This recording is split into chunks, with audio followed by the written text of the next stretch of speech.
तो हेलो दोस्तों, उम्मीद करते होंगे कि आप लोग बहुत ही अच्छे होंगे और स्वस्थ होंगे।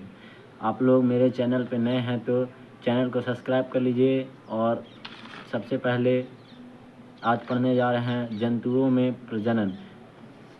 चूई चूई की आवाज़ सुनकर राधा उसे कमरे में ही और दौड़ा जहाँ अंडे की मुर्गी रोजाना बैठ रही थी। दादी माँ कहती थी, इन अंडों के एक दिन चूजे निकलने तथा ने देखा 5 चूजे हुई चूई चूई कर रहे और 5 अंडे के खोल भी टूटे पड़े थे। 3 अंडे में चूजे निकाल के प्रयास में थे।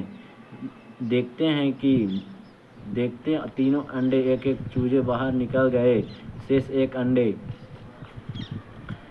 अंडे चूजा निकलने के बहुत देर तक इंतजार कर रही थी, परंतु अंडा यह पड़ा रहा, उसे कोई चूजा बाहर नहीं निकला। राधा बोलने लगी, आखिर इस एक अंडे चूजा क्यों नहीं निकला? क्या सभी अंडों में चूजे नहीं निकलते? एक अंडे में केवल एक ही चूजा क्यों निकलते हैं? क्या बिना अंडे के चूजे हो सकते हैं? नहीं।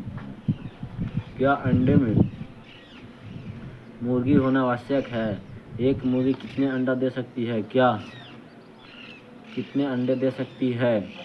चूजे अंडे दे, मुर्गी बच्चा क्यों नहीं देती? आधा वह मुर्गी की दुनिया के बाहर निकलने पर हो जाती है, जिसके कारण मुर्गी अंडा दे सकते हैं, जिससे वह क्या अंडे के लिए मुर्गी होना आवश्यक है?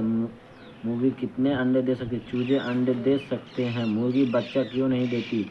राधा अब मुर्गी की दुनिया में बाहर निकलने कर जंतुओं के विषय में सोचने लगी। बकरियां क्या अंडा दे सकती है? बकरियां बच्चा देती है, वे अंडा क्यों नहीं देती? सभी जंतु अंडा या बच्चे का उत्पन्न करते हैं। क्या मुर्गी के अंडे के बत्तख या हंस के चूजे निकल सकते हैं? अब जरा आप भी सोचिए, यदि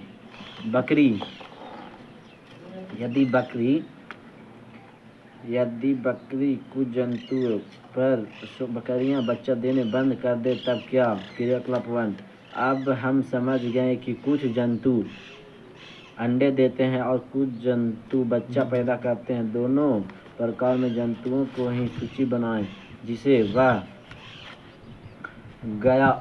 गया बछड़ा और बछिया को जन्म देती है। मछली के अंडों से मछली निकलते हैं। मनुष्य शिशु को जन्म देता है। पिछली कक्षा में आप जान चुके हैं कि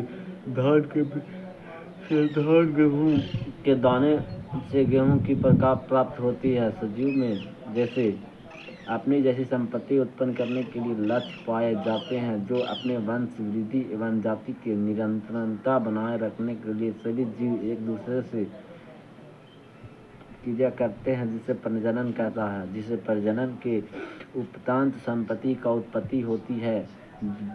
जंतुओं को सस्तनी अलग अलग नामों पर जाने जाते हैं। क्या आप इसे नाम बता सकते हैं? विभिन्न जंतुओं से उत्पन्न संपत्ति के नाम क्या आप बता सकते हैं कि जंतुएं ये बच्चे किस प्रकार उत्पन्न लेती है? जिसे अपने शिक्षक से चर्चा कीजिए।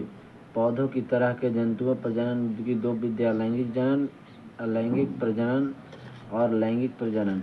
अलैंगिक प्रजनन आप लोग पिछली कक्षा में लेयरिंग और फैलमी विधि द्वारा पौधे की उत्पत्ति के क्रम को समझ चुके थे, जिसके अब हम लोग जंतु बिना जनन अंग के प्रजनन की विधि समझे होंगे। कि प्रकार सूक्ष्मजीव के लिए अपनी संतति उत्पन्न कैसे है? जिसे क्या इस प्रकार सूक्ष्म जंतुओं के नाम बता सकते हैं? परिपक्व हाइड्रा के शरीर में एक अधिक उभार दिखाई देती है। यह सुकुलन वुड है। मुकुल वुड विकसित होते हैं, जिसके कारण मुकुल वुड होता है। संपत्ति के प्राप्ति के